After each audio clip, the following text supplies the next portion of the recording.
영웅저축을 통해 세액공제 혜택을 받고 있는 분들도 IRP에 추가 납입을 하시는 게 세제 혜택을 온전하게 다 누릴 수 있는 절세 꿀팁이라는 걸 잠깐만요. 압류 들어올 때 IRP는 돈을 못 가져갑니까? 건드릴 수 없습니다. IRP 무조건 가입해야 되겠네요.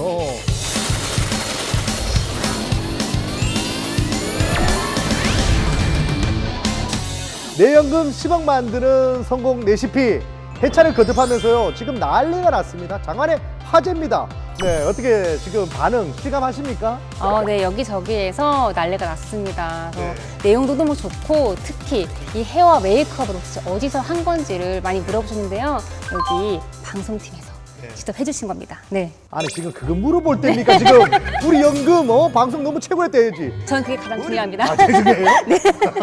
어떻게 우리 대리님 어떻어요? 요새 나가면서 알아보는 사람들이 많을까봐 이렇게 좀 더 꾸미고 옷도 더 신경 써서 이렇게 잘 입고 다니는데요.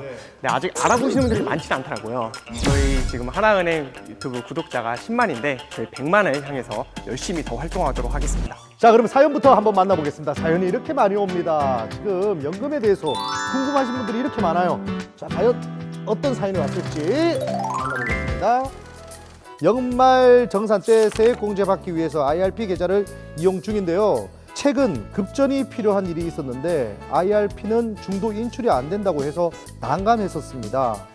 그런데 연금저축펀드 계좌는 똑같이 세액공제 혜택을 받으면서 필요할 땐 중간에 돈을 빼서 쓸 수 있다고 하더라고요. 그럼 연금저축 계좌가 더 유리한 거 아닐까요? 둘이 대체 뭐가 다른 거고 비슷한 걸 왜 나눠 놓은 건지 너무너무 궁금합니다. IRP와 연금저축 대체 뭐가 다른지 이렇게 물어보셨는데요. 근데 이 둘이 같이 비교 대상이 뭐 되는 이유가 있습니까? 네. 연금저축과 IRP는 세법상 같은 연금계좌로 일정 한도 내에서는 세액이 공제된다는 공통점이 있습니다. 그래서 직장인이나 소득이 있는 분들이 세액공제를 받기 위한 목적으로 두 계좌를 많이 이용하고 있는데요. 둘 중 하나만 선택하셔도 되고 둘 다 함께 운영하셔도 되는데 가장 중요한 건 두 계좌를 모두 합해서 연간 1,800만 원까지 납입이 가능하다는 점입니다. 둘 다 세액공제가 만약에 된다고 하면요. 두 계좌 중에 어디든 돈을 막 넣든 상관없는 거 아니겠습니까? 그렇지 않습니다. 아니, 오, 좋아요. 됐어. 이렇게 두 분처럼 공통점만큼 차이점도 많이 있는데요. 네. 그중 꼭 기억하셔야 할 게 세액공제 한도입니다. 내년부터는 연간 납입 한도 1,800만 원 중 세액공제 한도가 900만 원까지 늘어나게 되는데요. 중요한 건 연금저축 계좌만 이용해서는 세액공제 혜택을 다 받을 수 없다는 겁니다. 내년부터 적용되는 기준으로 살펴보면 연금저축을 통해 세액공제를 받을 수 있는 한도는 총 600만 원으로 제한되어 있습니다. 앞서 총 900만 원까지 가능하다고 했는데 600만 원까지만 세액공제를 받는다면 그건 손해겠죠.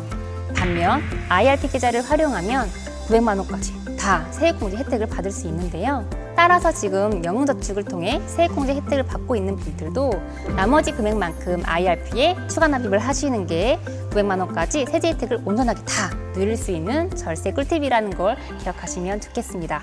만약에 IRP 계좌만 만약에 이용한다면 좀 이거 다른 경우가 또 생기는 건가요? IRP 계좌에만 900만 원 이상 납입했다. 그런 경우라면 그 900만 원까지 세액공제 혜택을 다 받을 수가 있습니다. IRP 계좌가 더 큰 범위이고 그 안에 연금저축을 품고 있다고 보시면 될 것 같습니다. 근데 얘기 듣다 보면 너무 복잡합니다. 그냥 편안하게 IRP 계좌 하나만 이용하면 되는 거 아니겠습니까? 세액공제만 생각하면 그렇긴 한데요. 하지만 자세히 들여다보면 이 IRP와 연금저축 펀드 계좌가 서로 다른 특징을 가진 만큼 이 점 잘 챙겨봐야 중도에 후회하지 않고 오래도록 잘 활용할 수 있겠죠. 그 차이점 중 하나가 바로 중도 인출 가능 여부인데요. 살다 보면 부득이하게 목돈이 필요한 경우가 생길 수 있죠. 이때 연금저축 펀드 계좌는 적립금 중 일부만 인출하는 게 가능하지만 IRP는 원칙적으로 불가능합니다. 목돈을 빼서 써야 할 경우엔 아예 계좌를 해지하셔야 하는 거죠. 그렇다고 절대 안 되는 건 아니고요. IRP에서도 법정 사유에 의한 중도 인출은 가능합니다.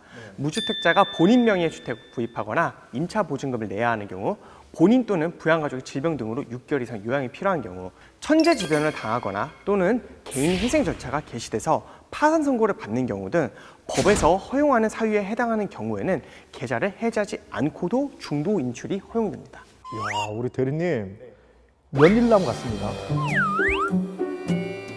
그게 뭐예요? 연금 읽어주는 남자. 연금 읽어주는 남자.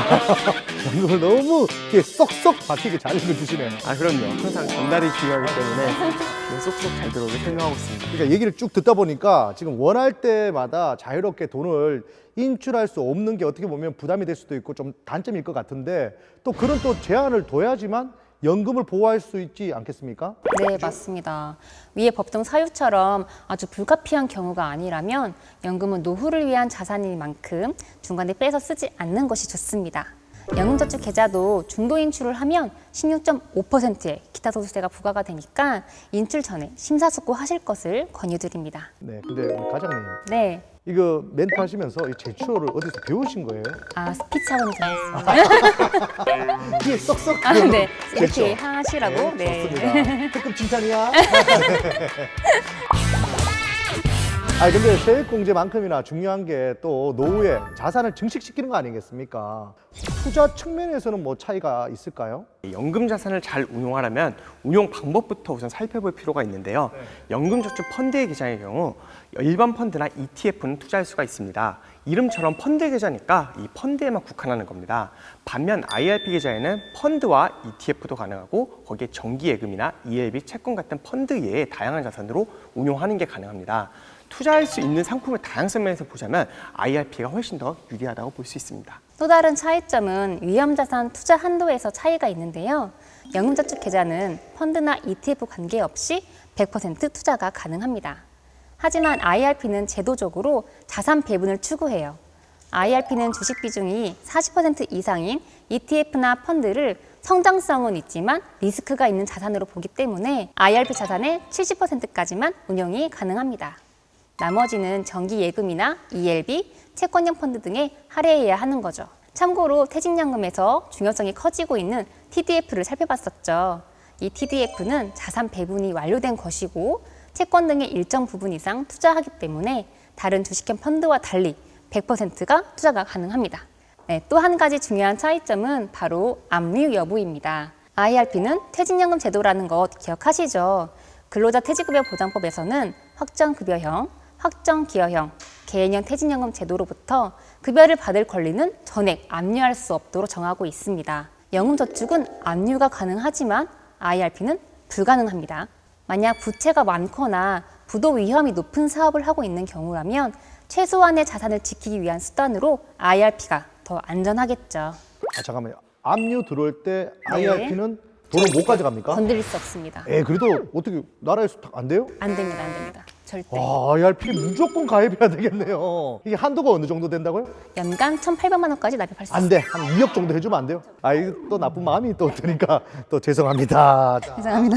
하지만 또 얘기를 듣다 보니까 둘이 대체 뭐가 다르지 이렇게 했는데 들으면 들을수록 차이가 너무 많이 나는데요. 네, 맞죠. 가장 좋은 건 본인의 현금 흐름을 고려해서 두 계좌를 함께 활용하는 것입니다. 중도 인출에 제약이 있는 만큼 좀 더 장기적인 관점에서 투자할 돈을 IRP로, 중간에 찾았을 가능성이 있는 돈은 연금저축 계좌를 활용하시는 게 좋겠고요. 단 최대한의 세액공제 혜택을 받기 위해서는 IRP 계좌를 꼭 함께 활용해야 한다는 점 기억하시면 좋겠습니다. 퇴직연금에 관련돼서 궁금한 점이 있으면요 언제든지 댓글로 남겨주시면 저희가 성심성의껏 대답해 드리겠습니다. 더 알찬 내용으로 만나 뵐 것을 약속드리면서 저희는 다음 시간에 만나 뵙겠습니다. 여러분 안녕.